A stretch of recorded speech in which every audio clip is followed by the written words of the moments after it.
In this video, I'll be revealing, is Brawler and Hunter even good in 99 Nights in the Forest? Also, if you're watching this, I've started streaming, so please come check it out and let's get to 50 concurrent viewers. So, let's actually start off with the Brawler, because this is probably the one that you guys are the most interested in, and a lot of you guys have been asking me in the comments, should I get the Brawler, isn't it even good? So, let's take a look. First of all, you start off with one leather body.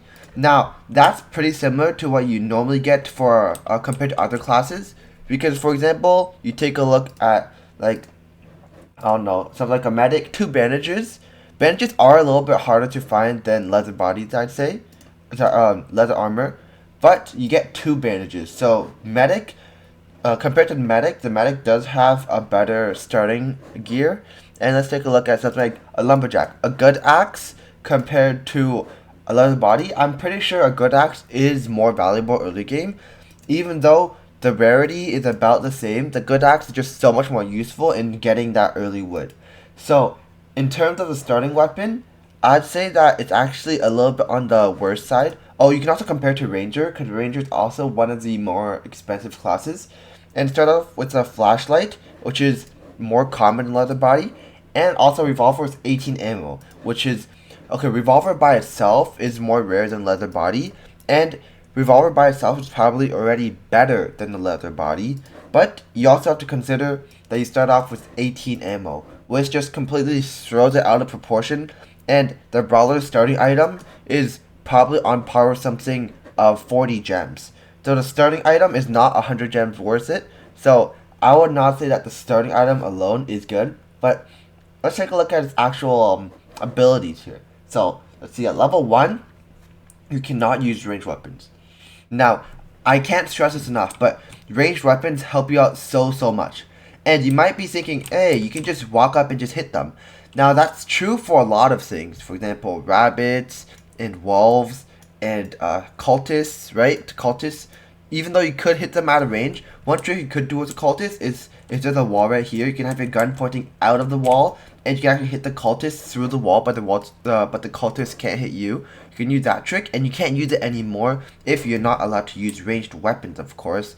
But the main concern that I have is with bears, because bears do insane damage, and the main way that people go and actually try to take down the bears is actually by using a ranged weapon, such as a revolver or a rifle. So without those weapons, taking down a bear will be very difficult. And by the way, bears are mandatory for your playthrough, because in order to save the last child, you need to take down multiple bears. So yeah, you cannot forget about that. That will probably end a lot of people's playthroughs if you are going a solo run with Brawler. So let's take a look at the other buffs that it has. It has 20% increased HP. Now that is pretty nice, but that won't really help against bears, because bears will still probably 3-tap you or 4-tap you. And considering there's so many bears, there's only so little mistakes that you can make before you're just completely gone. So let's go back here. And 30% extra damage with melee weapons. That is the main thing of the Brawler. The Brawler is able to use melee weapons to the fullest of effect. Now, the thing is that the melee weapons, they simply just aren't as good as the ranged weapons. Like, sure, the damage is somewhat there, but the range, you'll get hit. So, that's why I believe a 30% increase in damage with melee weapons just simply is not to cut it, to make it better than something like a rifle or even you're locking yourself out of the tactical shotgun late game. Now, while the tactical shotgun is not a very practical weapon because you can only achieve it at the very late game, still you're locking yourself out of the revolver and the rifle, which are 2 major stepping stones in order for you to actually get better gear and progress through the game, such as fighting the cultist stronghold and able to defeat those cultists to get your very first ruby chest. Now, let's take a look at the level 2 section. You get 10% better health regen, and you regen sooner after taking damage. This is kind of like a budget medic without the bandages, where basically you're healing, but you're only healing yourself and not your teammates. And this will just make it so that basically the Brawler, if you're fighting bears for example, right? You go in, you do a bunch of damage, you hit bears, and then you get on low HP after you get hit 2 times, and then you simply have to run away. and now you have to wait a little while and then go back in and fight the bears. Compared to something like if you had a bunch of ranged weapons and you're actually allowed to use them, what you could do, you could just stand on a ledge, like you know how the bears are normally on top of a den, right? Pretend this is like the top of the den. Just stand on top of here and then just shoot them. And you won't really have to move away. It's a lot faster. You're not like pressed for your HP because your HP is always going to be full. So yeah, this is where the Brawler falls short. Now, level 3, there is a 5% chance to block incoming damage. Now this, it's honestly just a little quality of life thing. It's not really that helpful because let's say you're fighting bears, you're still probably going to get hit most of the time. If the bear hits you like 4 times and you're dead, likely majority of the time, those 4 times will always hit and you'll just be a goner. So there's this one is literally not really that helpful. Level 3.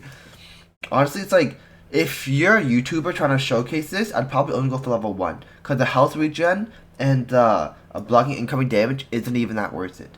So, though there is one good thing about the Brawler. One good thing going for it is that I've heard of a strategy where you can switch between your weapons and then reduce your attack speed. So, for example, you know how with the rifle and the revolver, you can switch between them and then you could shoot really fast?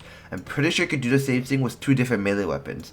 Though you could get something like a mace and a spear, and you can switch between them and do damage. Only thing is that you need to have a lot of precise timing, and you gotta make sure that you're actually kiting properly, or else then you'll probably die, even if you do have a leather body and 20% extra HP, and or even a 5% extra chance to block incoming damage.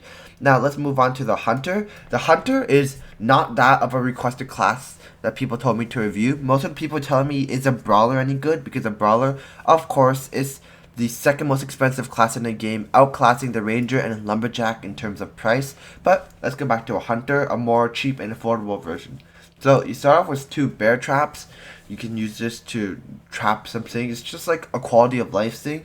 Though I don't really find myself using bear traps in my playthrough, and also it only costs like 3 scrap to make, so you're barely even getting any value off of it because it's something that I can guarantee craft every game, except for something like a lumberjack, right, the good axe, you're not guaranteed to get it every game, or a revolver, you need to get lucky with a chest in order to get it. This, going back, the bear trap, you can be guaranteed to get it every game. Now, the increased meat drop rate is good for every playthrough except for the vegetarian, of course, because as you know, you cannot eat any meat, though that would help your teammates. And if you are running low on hunger, you could run a combo where you have 1 hunter and 1 cook, and then the cook just cooks up a whole bunch of stew with the meat from the hunter. Though, what I would say is that if you do have a cook, normally just 1 cook is enough because you want as many combat roles as possible, such as assassins and rangers, to ensure they can take on the cultist strongholds as fast as possible, and normally just have a couple of farms set up so your cook can just cook up a bunch of food. Now, the slightly higher pelt drop rate, it's good for the pelt trader. For example, you're going for like a rabbit's foot and then you want a wolf pelt and an alpha wolf pelt. That could help you early on the day 2 pelt trader when it comes, but this is more of a quality of life thing because normally you can almost always guarantee a rabbit's foot, and that's all you really need in order to get yourself a good sack. Now, the level 3, the pelt trader, will offer an extra wolf pelt trade. This is pretty massive because this can ensure that if you don't, okay, so off the rabbit's foot, right, or bunny's foot, you can get yourself a good sack, and then afterwards you can get 2 different wolf pelts, and then you can get yourself a good axe and a leather tunic, or good axe and something else, and that basically give you all your beginner gear required in order to get further into the game. But what I would say is that normally you just want yourself a good sack. A good axe is really handy, the one that the lumberjack has, but it's not really worth it into spending your time to actually try to get it, because this thing, when you do get it though, you probably have lumberjack on your team, and the lumberjack has probably gathered enough wood for you guys already. And also, a really good way to get wood is to just run around into the cabins and find those with chairs, because chairs actually give 5 wood value instead of the 1 fuel value that they'd normally give.